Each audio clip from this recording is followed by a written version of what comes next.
Hey guys, welcome to another video. Happy May the 4th! As most of you guys know, the Star Wars movies are some of my all-time favorite movies, if not my all-time favorite movies. And since this is my first May the 4th here back on the channel, I wanted to do something really special. But before I get into what I've been working on, I kind of wanted to show you guys what inspired this project that I'm going to be talking about. So as an early birthday present from my partner, I received this. It is the Gungan sub from 2012. I must admit I actually missed out on this back in the day when it came out, mainly because I was just focused on trying to get everything related to Jabba's palace.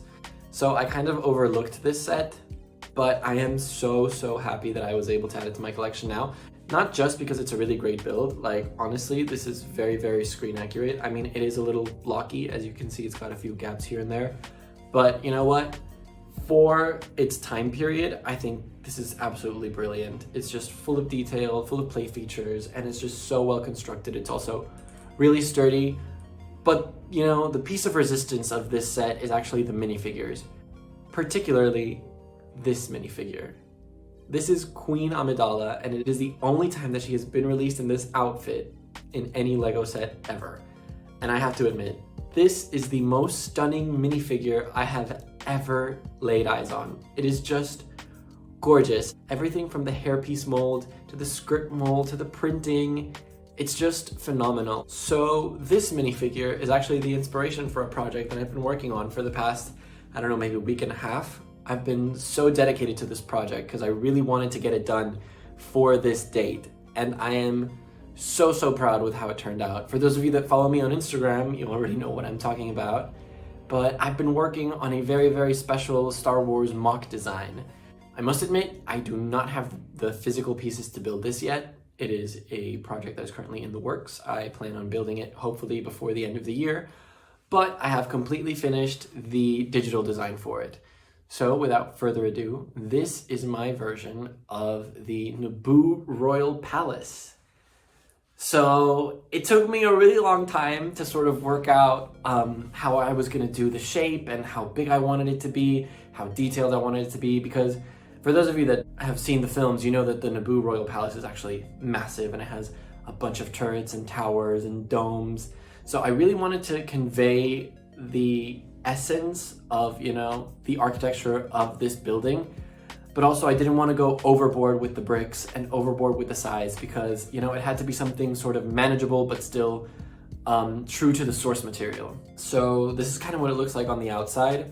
As you can see, it's built up of three main structures, the main one being this sort of like flat cylinder area, and then the tall, skinnier tower behind it, as well as the even smaller, skinnier tower connected by a bridge. So as you can see, I tried to sort of capture the idea of it having a lot of towers without kind of overdoing it.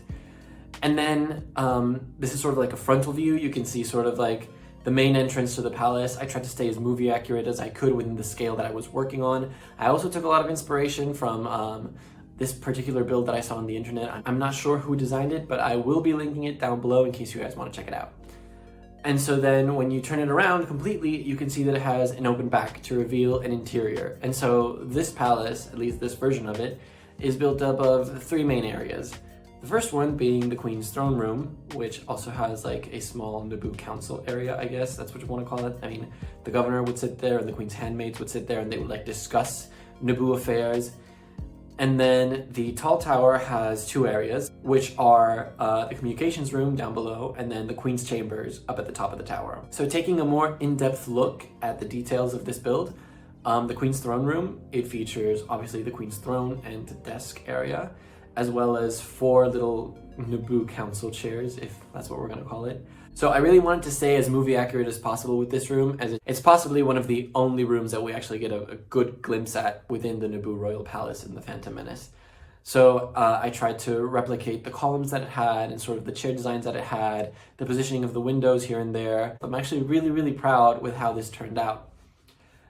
And then we can move on to the communications room down below. This was sort of meant to be a mixture between a hallway / communications room, which is why it has the holo table, but then also the little flower vases and the statue in the background to sort of give it that like decorative look. So it's a very simple, you know, open space, but it gives it like a nice touch. And then up at the top of the tower, we have the Queen's Chambers. As you can see, it has a balcony that overlooks the rest of the palace. It has some nice lights with some hanging flowers, and then on the interior, it has a rug, a bed, some lights, and a sort of painting above the bed. And that's pretty much it for the detail in this room. Since we never see this room in the film, I didn't have much of a reference to go on, so I kind of made it up with what I thought would work best for it. And then this would be sort of the assortment of minifigures that it would ideally come with. We have 6 battle droids, then we have Newt Gunray, we have Queen Amidala herself, obviously. We have 2 of her handmaids, we have the NABOO governor, we have Captain Panaka, we also have 2 NABOO guards, and then we have Qui-Gon Jinn and Obi-Wan. Now the reason for all of these characters being here is so that we can kind of recreate key scenes from the movie. So as you can see, we can kind of tell a story with the minifigures, which is kind of the whole point of adding these figures to these sets. We can start off with the Queen in her chambers, going down to her throne room to discuss the imminent invasion of her planet with her handmaids, and then discussing it with the governor and Captain Panaka. And then ultimately, them having to defend the palace against Newt Gunray and his attacking troops. And then obviously they are overrun and he captures the Queen.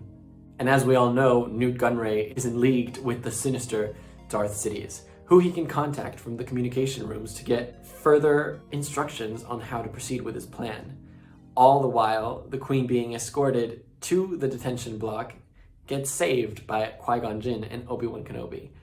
So I am just really happy with how this MOC design turned out. I feel like it really does justice not just to the architecture of the building itself, but also to the film storytelling wise.